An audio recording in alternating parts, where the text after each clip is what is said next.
Big boss Malayalam 5 സീസണുകൾ പിന്നിട്ട് ഇപ്പോൾ ഇതാ 6ാം സീസൺ ആരംഭിക്കാറായി. 5 സീസണുകൾ പിന്നിട്ടപ്പോഴും ഓരോ ബിഗ് ബോസ് ആരാധകരോടും ഏത് സീസണാണ് ഫേവറേറ്റ് എന്ന് ചോദിച്ചാൽ സീസൺ 1 എന്നായിരിക്കും മറുപടി. എൻ്റെയും ഫേവറേറ്റ് സീസൺ 1 തന്നെയാണ്. നിങ്ങൾ ആദ്യമായിട്ടാണ് ഈ ചാനൽ കാണുന്നതെങ്കിൽ സബ്സ്ക്രൈബ് ചെയ്യാൻ മറക്കല്ലേ. വളരെയധികം പ്രശസ്തരായ വ്യക്തികൾ തന്നെയായിരുന്നു സീസൺ 1 പാർട്ടിസിപ്പേറ്റ് ചെയ്തത്. കൂടാതെ നല്ല രീതിയിൽ ഗെയിം കളിക്കാൻ അറിയുന്നവരുമായിരുന്നു. സീസൺ 1 പെട്ടെന്ന് ഔട്ടായി പോയ വ്യക്തിയായിരുന്നു രഞ്ജിനി ഹരിദാസ്. അപ്പോൾ എനിക്ക് തോന്നിയിട്ടുണ്ട് രഞ്ജിനിയൊന്നും ഇത്ര പെട്ടെന്ന് ഔട്ടായി പോകേണ്ട ഒരു കണ്ടസ്റ്റൻ്റ് ആയിരുന്നില്ല എന്ന്. കാരണം ഗെയിമിനെ ഗെയിമായി എടുത്ത് നല്ല രീതിയിൽ മുന്നോട്ട് കൊണ്ടുപോകാൻ കഴിവുള്ള വ്യക്തിയായിരുന്നു രഞ്ജിനി.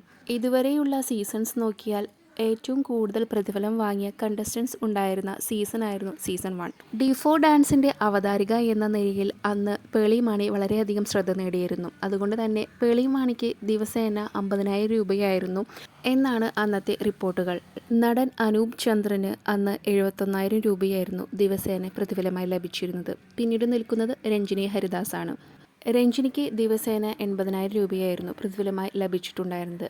അന്ന് ഏറ്റവും അധികം പ്രതിഫലം ലഭിച്ചിരുന്ന വ്യക്തി ശ്വേതാ മേനോനായിരുന്നു. ശ്വേതയ്ക്ക് 1,00,000 രൂപയായിരുന്നു ഒരു ദിവസം പ്രതിഫലമായി ലഭിച്ചിട്ടുണ്ടായിരുന്നത്.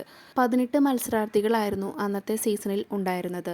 ശ്വേതാ മേനോൻ, രഞ്ജിനി ഹരിദാസ്, പേളി മാണി, സാബുമാൻ, അനൂപ് ചന്ദ്രൻ, അർച്ചന സുശീലൻ, അരിസ്റ്റോ സുരേഷ് എന്നിങ്ങനെ നിരവധി പ്രശസ്തരായ വ്യക്തികളും അന്നുണ്ടായിരുന്നു.